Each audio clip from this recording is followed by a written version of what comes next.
kelanjutan dari Polres Jakarta Selatan. Terkait yang unggahan Kak Niki tadi di Instagram itu maksudnya gimana? Yang video di Telegram Kak Niki bisa dijelaskan? Oh itu video, itu nanti beda lagi laporannya, jadi itu laporan terpisah. Jadi artinya akan ada berapa laporan? Berapa Bang? Kalau secara hukum bisa ada 2 laporan lagi. Dan jelas 1 laporan terkait perlindungan anak. 1 lagi terkait undang-undang ITE, tapi kami belum laporkan. Terlapornya tetap satu orang ini terlapornya. Tetap kita terlapornya ada 1 orang. Kan ini berarti yang di Telegram barusan yang diduga video shoot nanti akan ada laporan tersendiri. Ada laporan tersendiri lagi. Beda. Nanti Kak Niki juga ada dalam konteks ini dijual-belikan. Ya tunggu aja lah. Mungkin kedepannya bakal mau digimanain sih Kak Niki? Depannya bakal mau digimanain? Ya gimana ya, masukin ke penjara aja.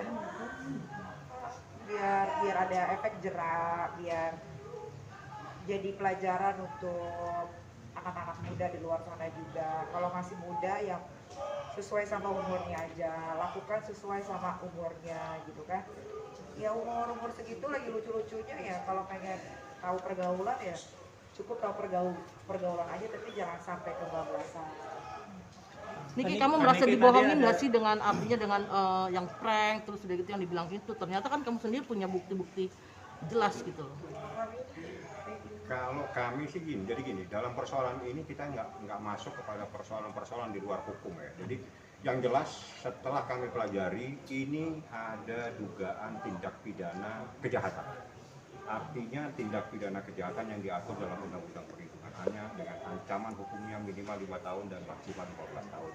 Ada lagi Undang-Undang Kesehatan, ada lagi KUH pidana, dan itu ancamannya di atas 4 tahun. Jadi kami tidak masuk kepada persoalan-persoalan lagi. Dia mau cerita apa saja silakan. Yang jelas hukum itu tegak lurus. Tidak akan bisa lari kemana mana. Saya kejar kamu di mana saja. Itu saja yang harus tahu. Kak Niki ini seandainya terlapor masih tetap ini tetap lanjut Kak Niki mungkin. Pertanyaan tadi 22 yang ini ada tadi saksi ada sekitar 30-an, ada lagi 22, ada dari 1, 2, 3, 4, 5 tadi. Kak Niki, kenapa membawa Kak Yolo sama Cindy dan lain-lain untuk menjadi saksi Kak? Kenapa membawa Cindy dan Yolo? Karena Cindy adalah teman online-nya itu anak ya.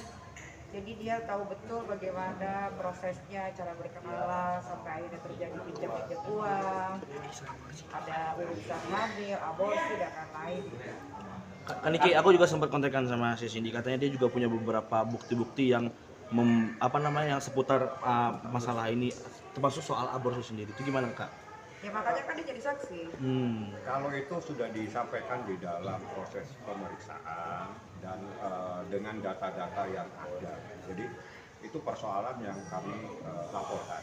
Jadi saksinya itu adalah saksi-saksi yang tahu pasti persoalan. Jadi Siti yang tahu dan yang lainnya adalah saksi-saksi.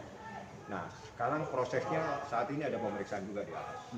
Jadi ada saksi lagi diperiksa terkait dengan dugaan adanya penganiayaan.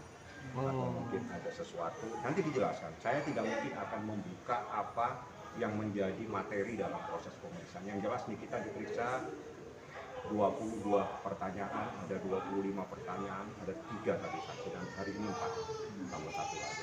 Artinya saksi yang dari luar negeri itu adalah Cindy atau seperti apa? Coba tanya sama yang bersangkutan, dia dari mana? Artinya berarti Kak Niki sudah mengantongi bukti dengan adanya tuduhan aborsi itu, Kak Niki? Kalau itu, ya gini, jadi berdasarkan data yang ada, kami punya bukti. Bukti itu harus di-cover dengan bukti yang lain. Nah itu menjadi materi proses pemeriksaan. Dan unit PPA ahlinya di bidang ini, karena ini adalah tindak pidana yang diatur dalam Undang-Undang Perlindungan Anak. Jadi unit PPA yang paling ahli di bidang ini. Bagaimana dalam memproses dugaan terkait tindak pidana ini. Karena gini, apapun yang terjadi ini ada anak di bawah umur dan tunduk pada Undang-Undang Perlindungan Anak. Anak yang di bawah umur menjadi tanggung jawab orang tuanya, sehingga orang tuanya punya hak untuk melaporkan. Dan ini pembelajaran buat semua. Jangan takut membuat laporan di kantor polisi untuk melindungi anak sendiri. Begitu nih. Jadi ke depan mungkin akan mendampingi LM lagi secara langsung atas kasus ini Kak Niki? Ya pasti. Kalau diminta ya pasti hadir. Kalau diminta pasti mendampingi. Misalnya ada udah di rumah, Soalnya masih kan ada di Kaniki dibilang nggak peduli anak segala macam, tapi jadi bukti akhirnya Kaniki sebenarnya sebagai ibu punya insting juga untuk melindungi.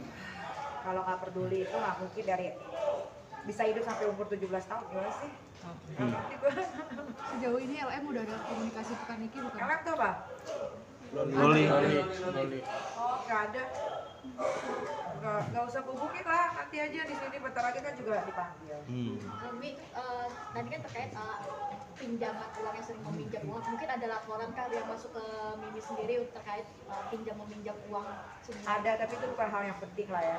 Kalau duit masih bisa dikembaliin, tapi kalau udah menyangkut masalah yang dari bayi sampai besar gue jaga dengan baik, tiba-tiba dilakukan oleh orang lain ya itu yang bakal gue perjuangkan. Kalau masalah uang nggak ada urusan. Berarti Mimi sempat mengganti pinjaman? Iyalah kalau ganti.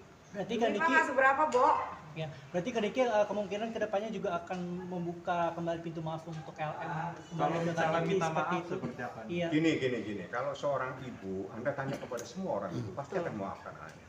Apapun yang dilakukan oleh anak, pasti akan dimaafkan. Tapi persoalan hukum adalah persoalan tersendiri. Siapapun yang terlibat, pasti akan berurusan dengan kita. Ini genderang perang sudah ditabuh sama kita.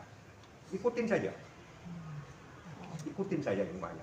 Ini tidak main-main. Pasal ini kita lapis-lapis untuk melindungi seorang anak yang berumur 16 tahun. Ingat, pada saat kejadian umurnya baru 16 tahun, sekarang mau 17 tahun. Itu adalah anak yang harus mendapatkan perlindungan dari orang tuanya. Jadi ini adalah tindakan seorang orang tua untuk melindungi anak. Ini bukan main-main. Tidak gampang Niki datang dari rumahnya membuat sebuah laporan. Kalau dia tidak sayang sama anaknya, dia tidak berdiri di situ.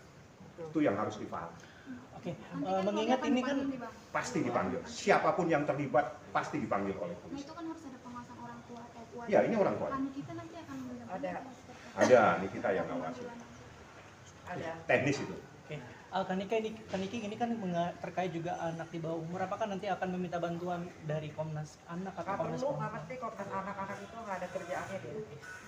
Memang polisi aja ya? Di mana nih? Nggak tahu. Bantulah. Kaniki mungkin kalau boleh tahu saksi yang dipegang ini apa aja mungkin?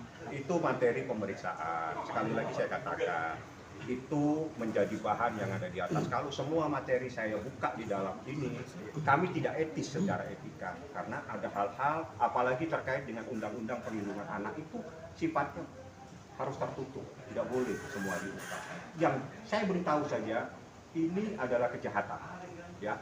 Dan ada ancaman minimal 5 tahun, maksimal 15 tahun. Kita juntukan dengan undang-undang kesehatan, kita juntukan dengan pasal KUH pidana. Jadi seperti itulah pasal-pasalnya.